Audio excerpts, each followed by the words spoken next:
Hey, it's Pierre here with another Squash Source update, just to let you know what's going on around the world of squash equipment and around the world of Squash Source. I just got done hitting with several of the Oliver squash rackets. Thanks to Pete from Oliver for sending me these. So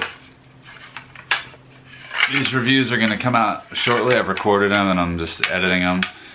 I hit with the Oliver Apex 500, this red one, the Apex 900, this teardrop one, the Supralight Silver, and the Apex 700, which is Simon Rosner's racket. This one, you'll see in the review of this, that I found it pretty difficult to get used to, which Pete warned me about. He said it was only for German tree choppers, and I think he was right. I think my favorite of these was, I probably played the most with this one. It was not quite as stiff as I'd like, and I was thinking I kind of liked this this Supralight just because it was a bit stiffer. But it was a kind of a toss-up. I like the cosmetic of this, and I also just was hitting pretty well with this. Both of them, or all three of these actually, are quite a little bit lighter than I'm normally used to, so they weren't a perfect fit for my personal taste, but they're all three light rackets and enjoyable to hit with. The next review I'm going to do on the racket front is a couple of Wilson rackets. Thanks to QSS Squash in the Netherlands for sending me these rackets, one of my affiliates. So we've got the Wilson Blade Countervail, which is pretty similar to my Dunlop Evolution racket that I've been playing with. I played with this today for the first time and really liked it immediately. So I'm going to hit with this a little bit more and give you a full review of that. And that's actually Nicole David's racket currently. We've also got the Wilson Ultra Countervail. These two are pretty similar in terms of the overall size, but the Blade Countervail has this sort of hybrid throat, and the Ultra is more of a traditional teardrop.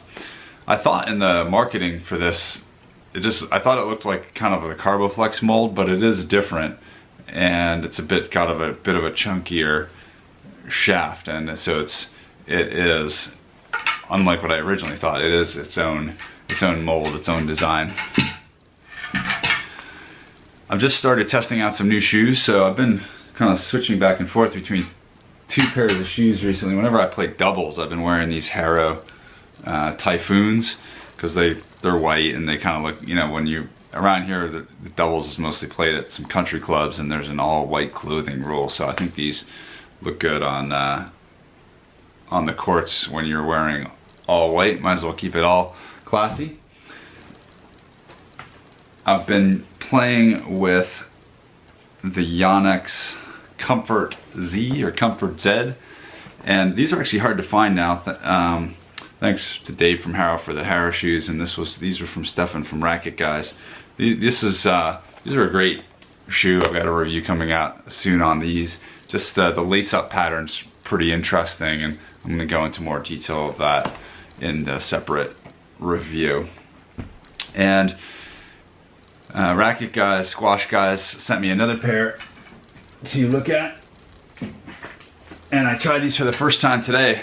First impression was quite favorable. These are the Asics Gel Tactic 2.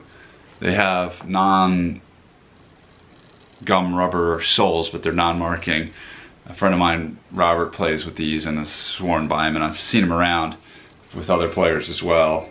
These were really good right off the bat, so just used them for the first time today, and we'll be trying them out further. They have removable insoles, which I've already worn down, and I'll give you a full review on those later. Just a quick shout out to the Philadelphia Squash Rackets Association. I have received some nice swag for winning a tournament here in Philly last year. PSRA Champion 2018. It's a bit of a unique kind of style jacket here. We're gonna do a little bit of swag analysis. My son's texting me to come pick him up. That's what all the dings are for. I'm gonna have to make this video short. Let's see what the jacket looks like. This is just the top view, but it's kind of like a golfing sort of jacket, but it looks like it'll be pretty good.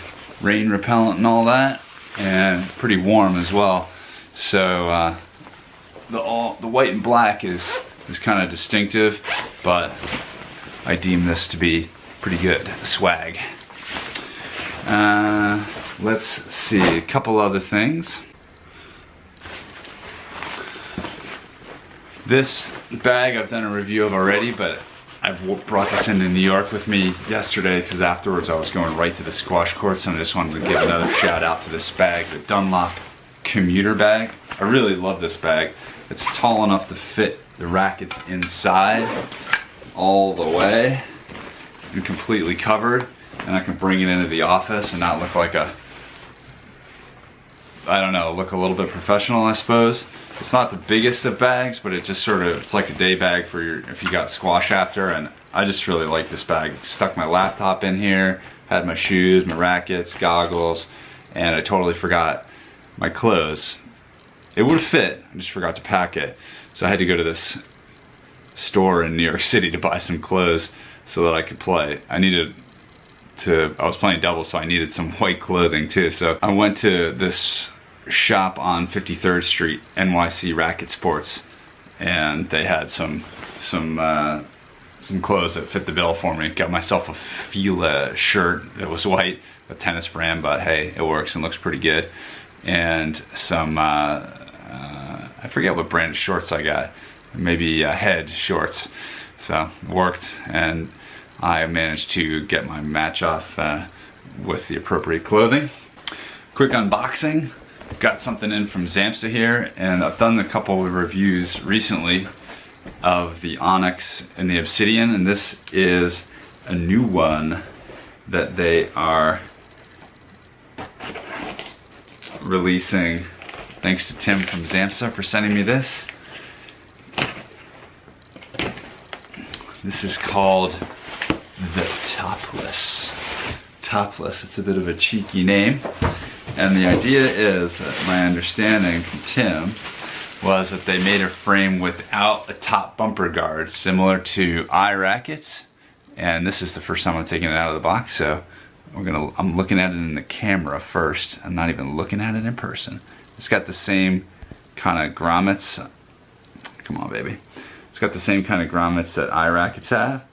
And this was originally, they were thinking about it as a hardball doubles racket, but ultimately decided that it was better suited as a singles racket with the lighter Topless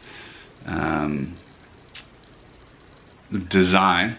So we will give that a shot. As usual, we got what I think is really cool cosmetic, totally all black everywhere on this puppy.